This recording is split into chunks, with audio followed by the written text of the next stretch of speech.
Page 265. Appendix 3. Indira Gandhi's letters to the Shah Commission. In her letter dated 21st November 1977, Indira Gandhi stated, open inverted commas, I should further like to point out that the terms of reference of this Honourable Commission are one-sided and politically motivated. While they empower the Honourable Commission to inquire into the excesses committed during the emergency, they are silent about the circumstances which led to its declaration. This country is vast and beset with deep-rooted and wide-ranging problems.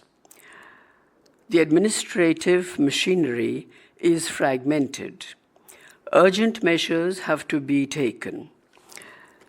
Programs for implementation at various levels and by different individuals and agencies. Some excesses in their implementation cannot always be avoided, nor do they always come to notice at the time. I have publicly expressed regret for any unjust hardship caused to any individual.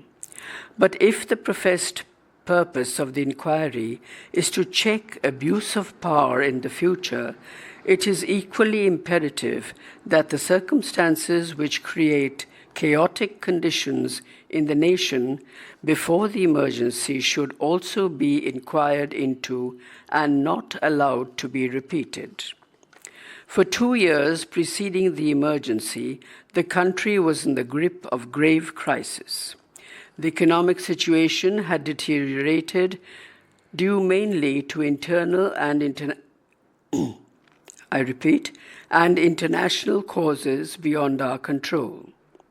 Interested parties and groups wished deliberately to aggravate the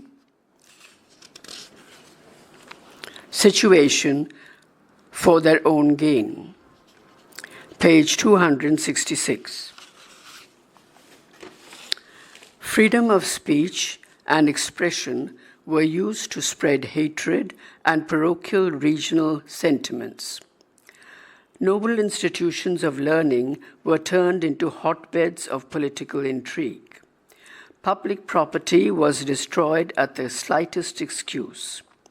A minister in the present cabinet is reported to have proudly claimed, open inverted commas, in November last year, 1975, in the Union state of Karnataka alone, we caused derailment of 52 trains, close inverted commas. The attempt was to paralyze national life.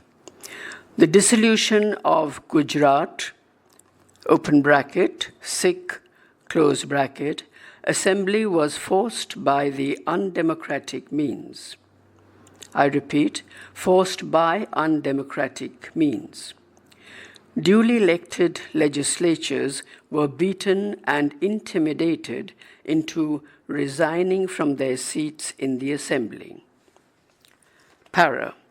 Relying upon the judgment of the Allahabad High Court, the demand for my resignation was made in the name of democracy and morality. But what was the morality and how did democracy come in? If at all, moral considerations were on my side, as nothing had been found by the High Court against me which smacked of moral turpitude. I had lost on a legal technicality, but law also gave me the right to consideration of the judgment by the highest court. And the act of seeking to remove a duly elected leader to the majority party through threats to gheraw me and with a call to the army and police to revolt could not be justified in the name of any known democratic principles. A chaotic state of affairs similar to that in India before July 1975 prevailed in France when de Gaulle came to power. His major response was constitutional reform and the introduction of Article 16 in the new constitution goes a long way to show how necessary it became for my government to resort to the emergency provisions in the Constitution of India were to pull herself out of the impending disaster. The new article provided inter alia that, open inverted commas, when the regular functioning of the constitutional governmental authorities is interrupted, the President of the Republic shall take the measures commanded by the circumstances, close inverted comma, to restore order. Para. It must also be borne in mind that it would be impossible for a democratically elected government to function effectively if it is to live under the fear of politically inspired inquisitorial proceedings against its policies and decisions by a subsequent government. Close inverted commas. Page 267. Para. In her letter dated 2nd December 1997, she observed, open inverted comma, in fact, that the declaration of emergency, according to this Honourable Commission, might be in excess and therefore calls for an inquiry is a matter which does not fall within the purview of this Honourable Commission.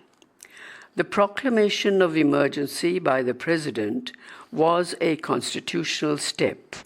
It was approved by the Cabinet and duly ratified by both the Houses of Parliament in terms of Article 352,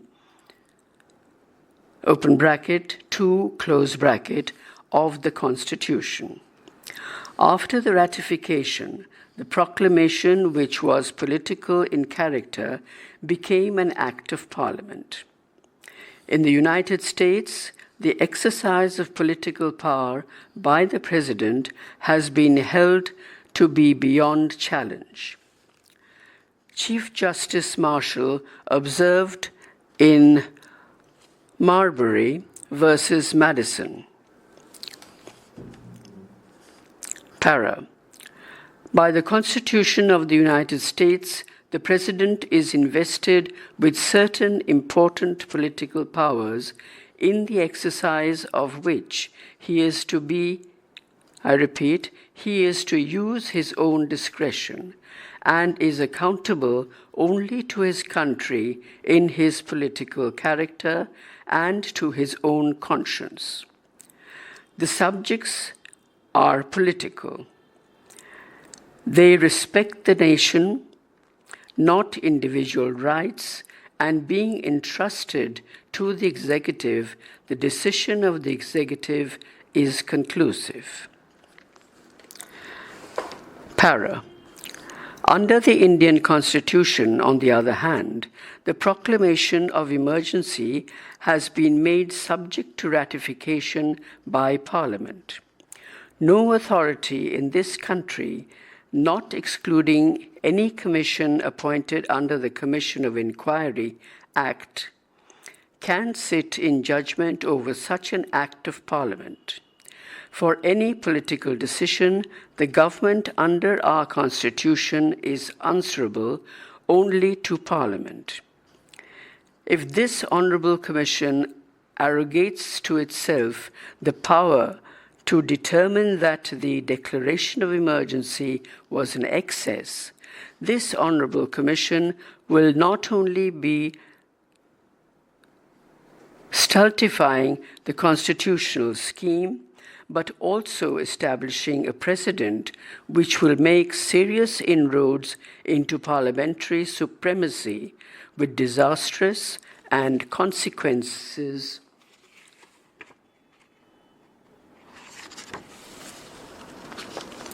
to parliamentary freedom. Page 268. Even the terms of reference to this Honourable Commission do not warrant such an inquiry. They are strictly confined to the determination of the alleged excesses during the emergency or in the days immediately preceding it. Para. But apart from this, I should like to bring to the notice of the Honourable Commission that while making its pronouncement on my submission that the terms of reference were one-sided and politically motivated, and that it was equally imperative that this Honourable Commission should go into the circumstances which led to the declaration of emergency. This Honourable Commission observed as follows. Para. But one thing I propose to bring to the notice, I am only concerned with the declaration of emergency if it amounts to any excess and not otherwise. If on consideration of the material before me, I am prima facie of the view that the declaration of emergency could be regarded as an excess, an inquiry in open will be made. If, however, there is no such view formed by me, no such inquiry will be made.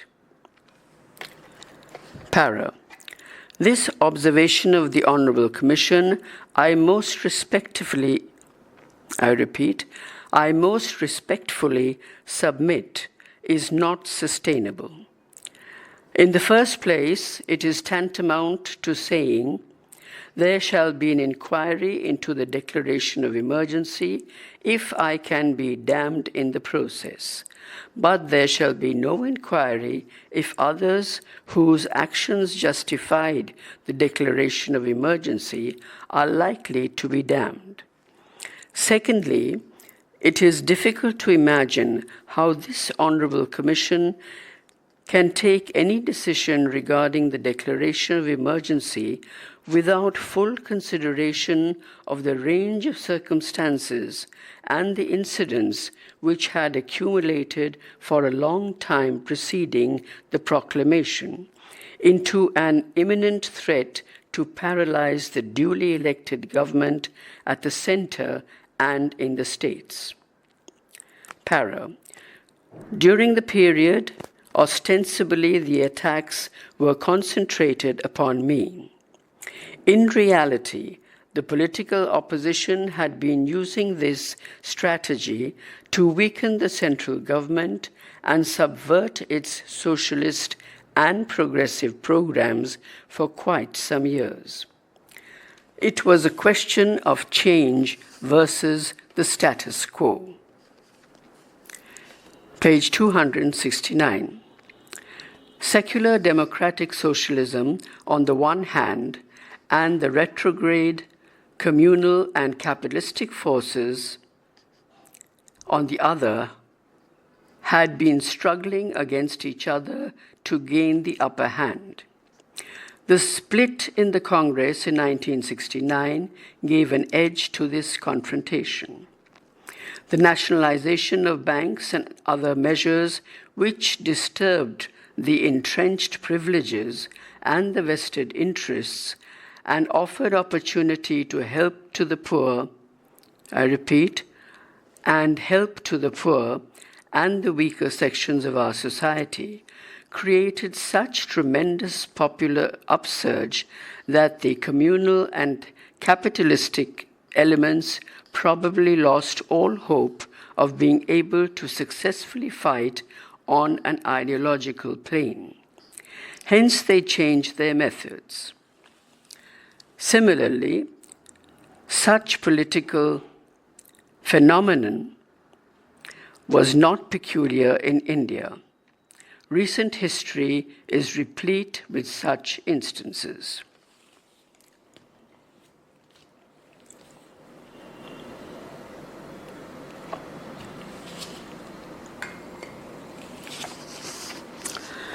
Para. The vicious campaign of character assassination and denigration waged by the political opponents denuded Indian politics of all ideological debates. Even in the 1971 Lok Sabha elections, the opposition did not put forth any alternative economic or social program. I was the focus of attack as the first target. Ordinary human decency was lost in the process. This decisive defeat at the polls frustrated their faith in the democratic process. There was then a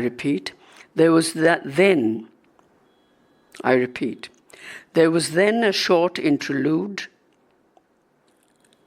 during which India faced one of the gravest challenges with which any nation has been confronted: the influx of 10 million refugees from Bangladesh, the aggression and subsequent war, the unprecedented countrywide drought, and the global inflationary spiral aggravated by the oil crisis and other factors would have upset the economic balance of any rich and developed country.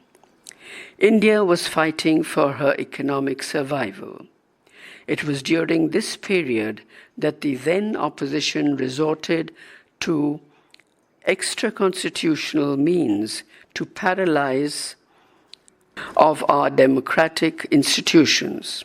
As I have explained in my previous statement, there was hardly any sphere of national life which was not sought to be disrupted.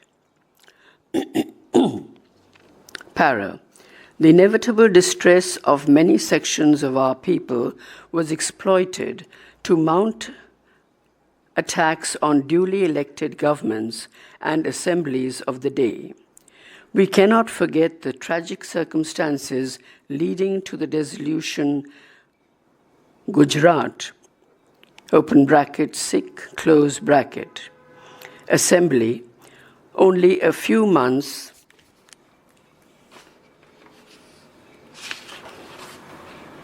after its constitution.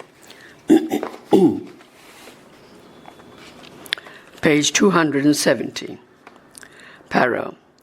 It was in this political atmosphere prevailing in the country that the judgment of the Allahabad High Court was delivered and was seized upon by the opposition to whip up political frenzy against me.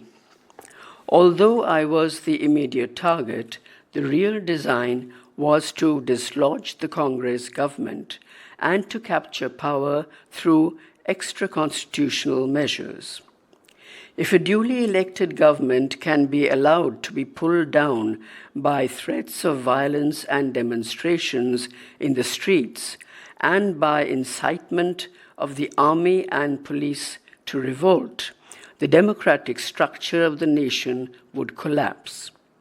In 1958, while putting the case for constitutional reforms, the French Prime Minister, Mr. Gallard, said, open inverted commas, democracy is only a consequence, and if those who hold power by the will of the majority do not also enjoy an authority corresponding to the responsibilities which they assume, close inverted commas. Para. As the Prime Minister of the country, I could not abdicate my responsibility to stem the impending disaster merely for the fear that my motive in proclaiming the emergency could be suspected. When the democratic institutions of a nation are held to ransom and the government of the day rises to the occasion to meet the challenge, certain freedom of some individuals might be affected. That, in fact, is the rationale behind Article 352 of the Constitution, which authorizes the declaration of emergency. Emergency was not intended to cause sufferings, and I have expressed deep sorrow for any hardship caused. Para. It might not be out of place to draw attention of this Honourable Commission to the present Prime Minister, Sri Morarji Desai's recent observations in the Rajya Sabha that, I repeat, in the Rajya Sabha, that there was, open inverted commas, nothing like absolute right to anybody. Every right is subject to the right of the whole society. If the rights of the whole society are in danger, the government is bound to take action to prevent that danger. Close inverted commas. Para. In these circumstances, the Honourable Commission's predetermination of certain dates while circumscribing the scope of its inquiry belies the reality. It has been repeatedly proclaimed by the members of the present Union government that it was allegedly because of the Allahabad High Court judgment of 12th June 1975 that the qualified stay given by the Supreme Court on the 22nd of June that the emergency was declared for personal reasons, namely to stultify the judgment by extra-legal means and to maintain my position as the Prime Minister by extra-constitutional methods. I have to point out that I have to point out with utmost respect that the Commission appears to have projected the theory propagated by my political opponents. Page 271. Para. By putting the inquiry beforehand into a predetermined chronological matrix, the evidence would naturally proceed under the conditioning of this predetermined matrix, and this untested material will be systematically publicized to make it appear as proof. This, in my humble opinion, directly defeats the ends of justice. Close inverted commas.